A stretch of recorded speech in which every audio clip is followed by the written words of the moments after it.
Hey guys, LevelCap here, and today I've got an episode of Sniper Sunday, the series where I'm going to be talking about snipers. I'm going to be practicing sniping and trying to give you guys some tips on how to just get better at sniping in general. Now, with the new Capture the Flag game mode released in Endgame, the Recon class has become far more useful.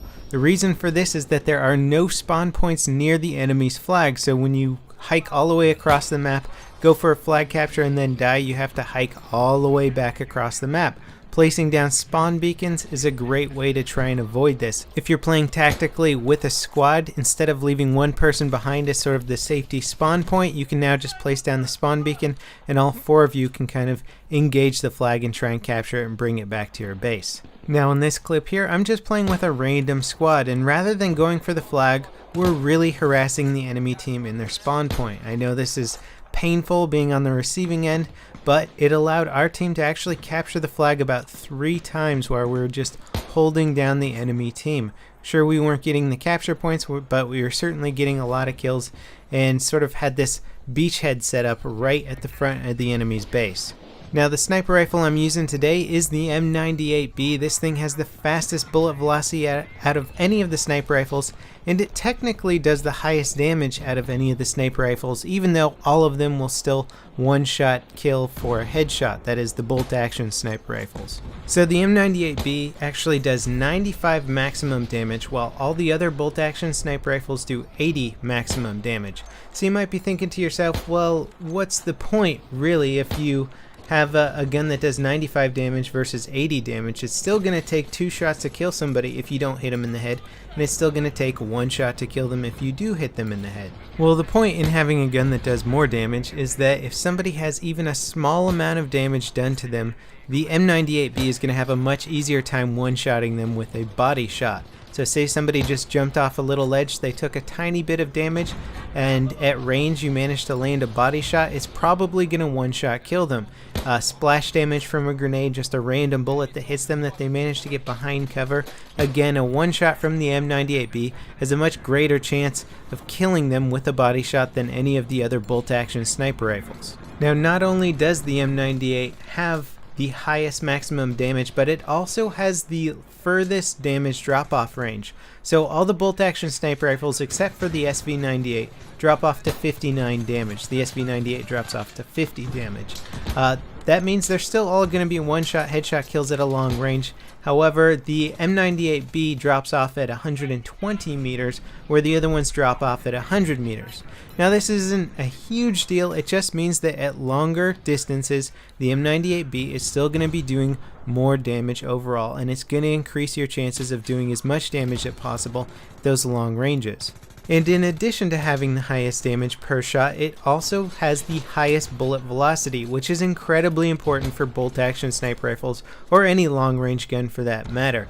It has a bullet velocity of 650 meters per second. The fastest bolt-action weapon that comes close to that is 560 meters per second. It's almost 100 meters slower, and that's the JNG-90 that comes in second place for bullet velocity.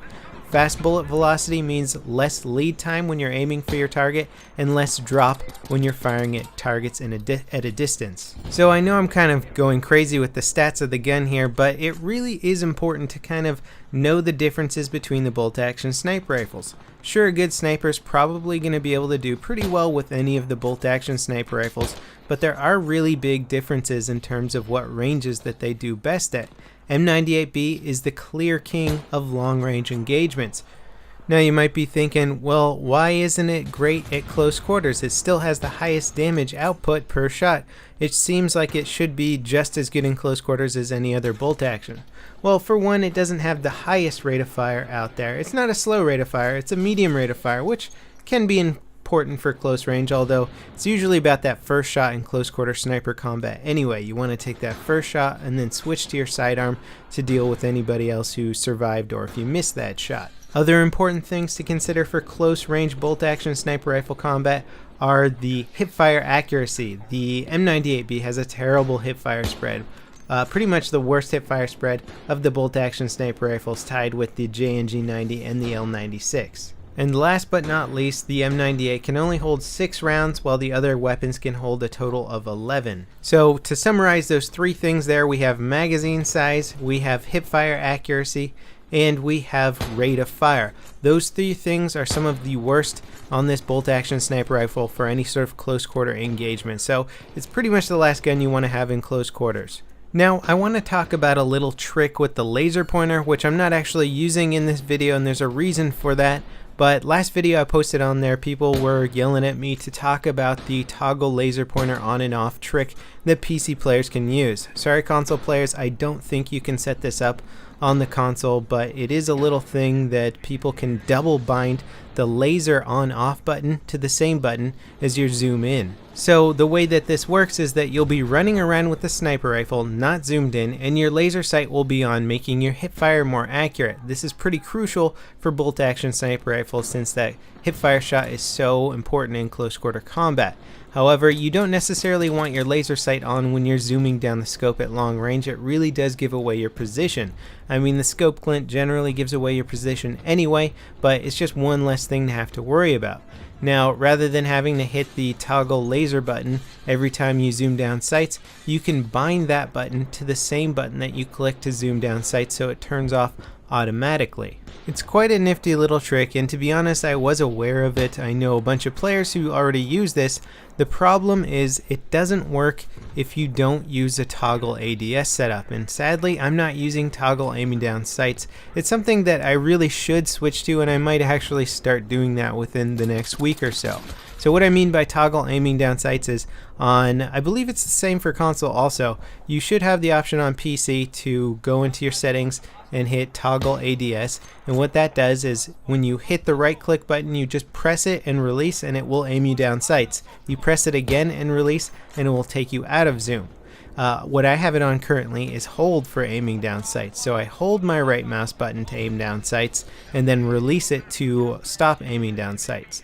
The reason why people like toggle is because you no longer have to have your middle finger pressing down on the right mouse button while aiming down sights. It alleviates a little bit of pressure, and it's also supposedly allows you to aim a little bit more accurately. The downside is that you lose a tiny bit of speed when switching from aiming down sights to non-aiming down sights. If you get fast with it, we're talking like a millisecond time difference here, and it's just something that I got used to and liked having that speed and was okay with sacrificing a tiny bit of accuracy.